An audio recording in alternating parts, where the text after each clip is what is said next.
অভয়নগর সহ যশোর জেলার ইসলাম ভাইকে মুক্তি দিতে হবে। আমাদের দাবি আপনারা জানেন, এটিএম ইতিহাস সাক্ষী, শতাব্দীর পর শতাব্দী বিপ্লবী নেতারা থাকতে পারে না।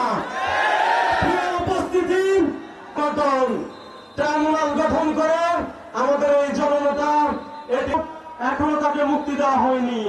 এটা একটি নতুন জনতার স্বামী ইসলামীর ভারপ্রাপ্ত secretary general ATM Azharul Islam ভাইয়ের মুক্তির দাবিতে আমার আপনারা জানেন আওয়ামী ফ্যাসিবাদী সরকার আমাদের যশোর শহরের বিভিন্ন ওয়ার্ড থেকে যে মিছিল আসছে সেই মোবারকবাদ জানাচ্ছি।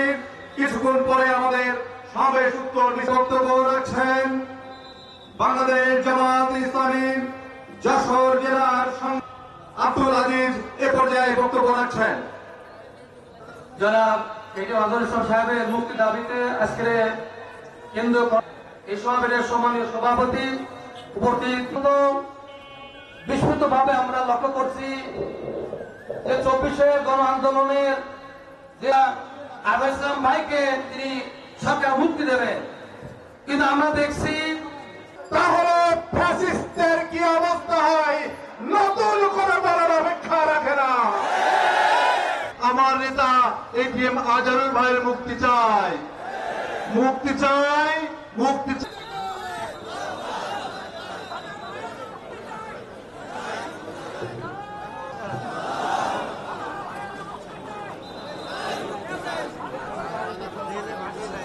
যশোর জেলার সংগ্রামী নেতা অ্যাডভোকেট গাজী এনামুল হক, বিশিষ্ট আইনজীবী অ্যাডভোকেট গাজী এনামুল হক।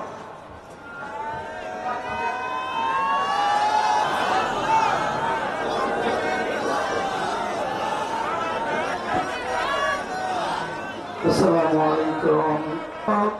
গোলাম রসুল ভাই, অন্যান্য অতিথিবৃন্দ, প্রিয় যশোরের তৌহিদি জনতা, আমরা যে ভৌগোলিক সীমানার মধ্যে এটি আলাদা দেশ পেয়েছিলাম 24-এর গণঅভ্যুত্থানের মাধ্যমে আমরা সরকারের কাছে আমাদের উদাত্ত আহ্বান, নিরপেক্ষ আচরণে মিথ্যা মামলা দিয়ে আজহারুল ইসলাম ভাইকে বন্দী রাখা হয়েছে। অতি নিকট অতীত থেকে শিক্ষা গ্রহণ করতে হবে। যে আল্লাহ হাফেজ, হেফাজত করো এই জাতির মেহনতি জনগণকে, হেফাজত করো।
এখন ঘরে ঘরে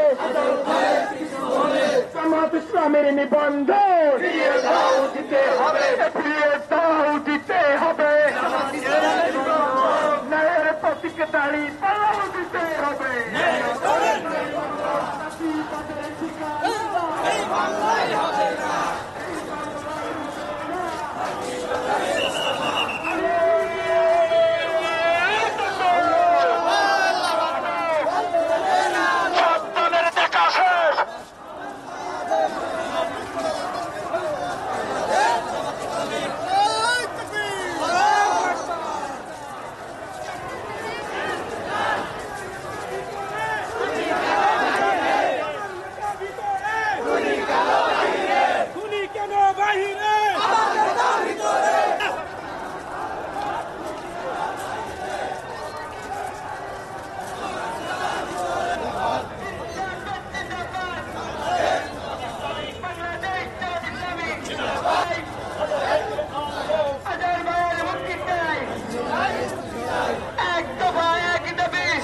আজকে প্যাচিবাদের পতন হয়েছে।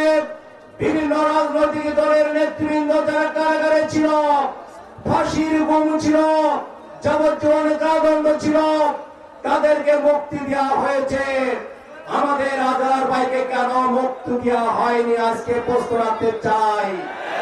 আজকে অন্তর্বর্তীকালীন সরকারের মধ্যে আমরা জানি না হাদানির সেই শক্তি লুকিয়ে থেকে আজকে আমাদের আজহার ভাইকে মুক্তি দিচ্ছে না।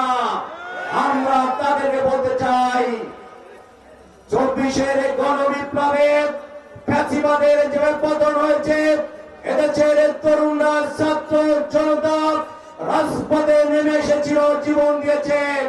আমরা একে আজহার ভাইয়ের মুক্তির জন্য প্রয়োজনে রাজপথে আমাদের আন্দোলন লাগাতার চালিয়ে যাব। মুক্তি না পর্যন্ত আমাদের আন্দোলন চলবে। আমাদের চুপচাপ থাকাকে যদি আপনারা ভদ্রতা মনে করেন, আপনারা ভুল করবেন।